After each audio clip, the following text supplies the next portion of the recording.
Welcome back to another episode. Today I'm going to be asking this. Mrs. Love. It's okay, bye. Okay, so have you encountered a situation where a girl had to miss school because she lacked sanitary products? And what does this have to do with her confidence and education? Yeah, the fight for us as SDG leaders is because already statistics have it that 2 out of 5 girls in sub-Saharan Africa miss out of school because of the lack of menstrual hygiene products.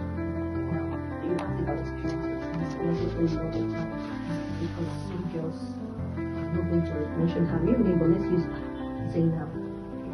Zainab for example. Zainab was a girl I found in one of those schools in far northern Nigeria. I took interest in her because she was eloquent and brilliant. During our sensitization program, she was encouraging, interactive. The next time we went for lunch or evaluation, we had gone into the school to train them on how to produce the using sanitary pads for themselves. I couldn't find Zainab. I got worried, and somehow I got her details right. Went to look for her in her house. I noticed she had cramp, menstrual cramp, and she wanted to stay home. She didn't have menstrual sanitary pads supplies. So I sat with her mother. I brought 1 year sanitary pads to her. And the mom was like, okay, last time I came was 6 months ago, and then I got used to these sanitary pads that I couldn't afford. Now, apart from them, Zainab has been asking for sanitary pads and she has refused to go to school. Because I give her the regular towel that she was using before the sanitary pads. I got really and that goes to tell me, or rather I and my team, that it is not about handing just the type of sanitary pad to her. It is all forceful. It is totally false because she will not stop menstruating after that month. Now we have gotten her comfortable, gotten her, giving her confidence, and she's now used to this, and she cannot have access to this continually with it. So how do we make them stay in school even after having them just one time?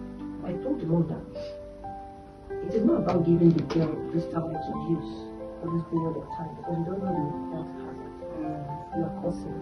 I know you cannot afford it, but you have just put it clean.